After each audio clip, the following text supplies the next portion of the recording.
A viewer wrote us a while back and said, you really should take a look at the life and times of an inventor named Forrest Bird. We did and found in the panhandle of Idaho a remarkable American original.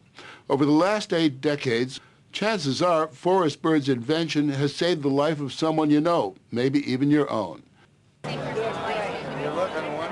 It's the annual gathering of the National Inventors Hall of Fame, which honors America's visionary tinkerers. And standing tall among them, all 6'4" of him, is Forrest Bird. His brainchild, the modern medical respirator, has given the breath of life to countless people around the world. It all began with a gizmo he cobbled together long ago to help a friend with emphysema breathe. I went to the hardware store and got a doorknob. You can see this doorknob right here at the top. So the patient could take and push down like this on the doorknob and blow their lungs up. Well, he did remarkably well with it. What year are we talking about? We're talking about 1947. Did you have any idea then that you were on the trail to a device that would be just the most routine part of emergency medicine there is? No, sir, not the foggiest. I mean, this was seeing a problem and coming up with a rudimentary answer, that was all. Yeah. And that answer came from one of this tinkerer's many passions, aviation. Bird is an old flyboy who still takes to the skies in a souped-up 1938 Piper Cub that belonged to his father. My daddy was a World War I pilot, and I just wanted to be able to fly like he did.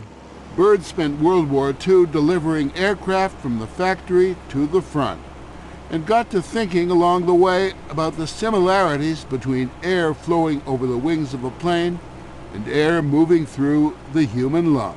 In that lung, there's rudimentary airfoils, like a million airplane wings all down through the lungs, in and out, all the way through, that facilitates your normal spontaneous breathing. So it was just applying all of this, taking it from aviation. For his own education, the military sent Forrest Bird to medical school. And though his studies took him to the outer limits of science, his next respirator was still definitely low-tech. These are strawberry shortcake tins here. And what I did was I put a diaphragm in here so that when you did that, it would drop the pressure and this magnet would grab it and hold it off.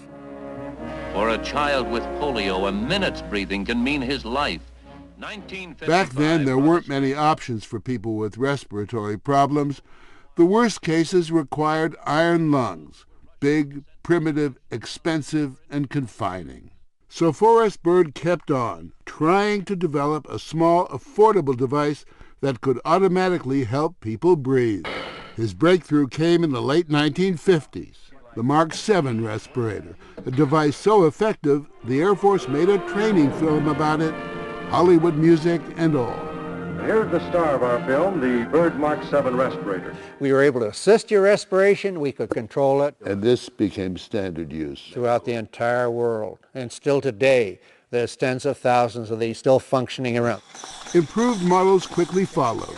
Thanks to his respirator for infants, the baby bird, the death rate for preemies was massively reduced.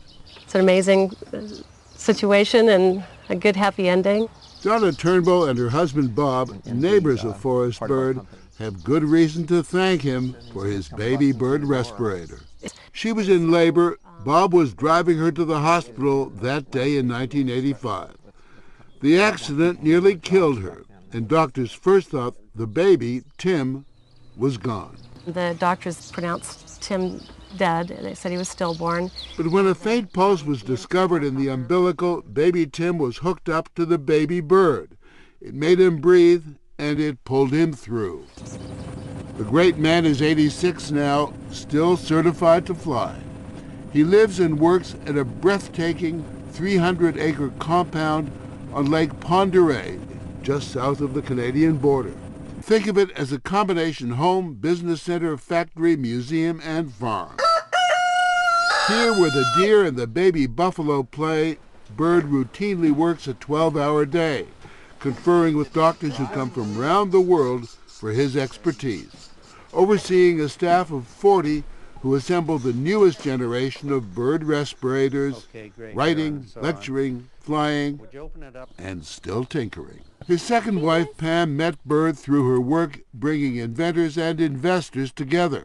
His late wife, Mary, had emphysema and was treated on many of Bird's respirators. She was always my first patient, but ultimately the lung was destroying itself. But we probably gave her a number of years of additional life, and probably it sparked me too in turn to push further and develop.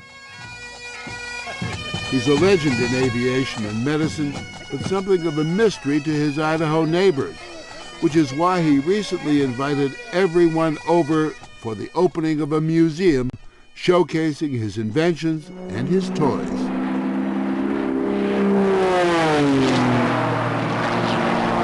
There was an air show starring stunt pilot Patty Wagstaff.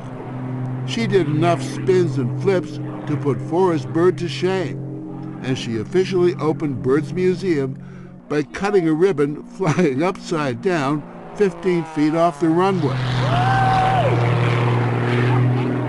Wow!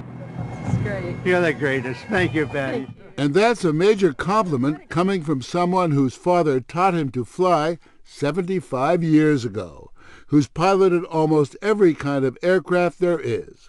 Forrest Bird's own private Idaho includes his own private Air Force. How many planes you got? I think 21 helicopters. We have 3 helicopters, the rest are, and they're all flyable. You use all these planes. Yes, I do. How does one guy use... I fly one at a time. He's a king-size pack rat, collecting and restoring old planes, old cars, even old motorcycles, and they all come with stories. Admire his collection of old Fords, and he'll tell you about meeting the man himself, Henry Ford. talk about his vintage biplanes, and he'll tell you about meeting, as a teenager, one half of the Wright brothers, Orville. And I thought he was God.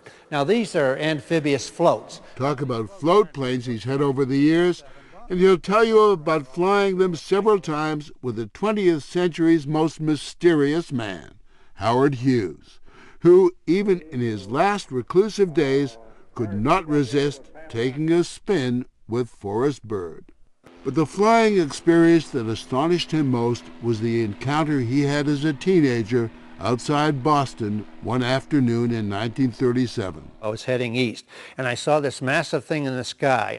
I flew up alongside of it, and I first saw the swastika on the end, and then I came back. It was the great German Zeppelin Hindenburg, nearing the end of what would be its final voyage. That was awe-inspiring, truly awe-inspiring.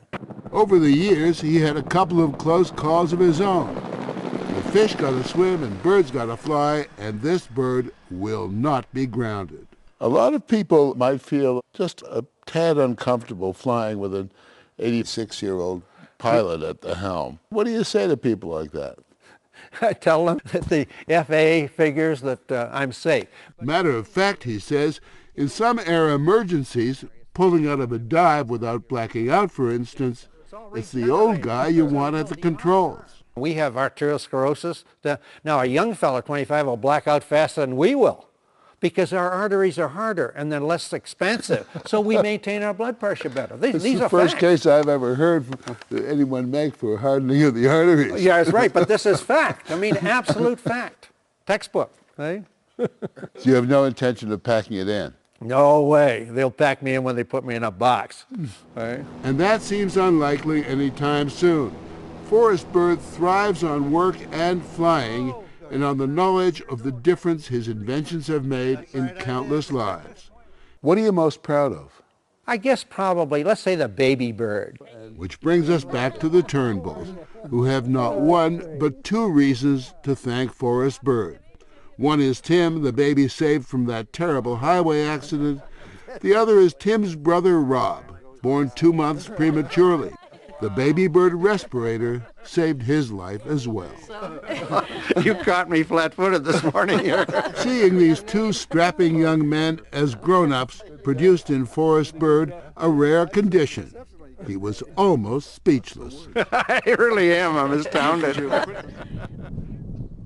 And so we leave Birdman, back in the element he loves most, back in the wild blue yonder of Idaho, in the plane his daddy bought in 1939.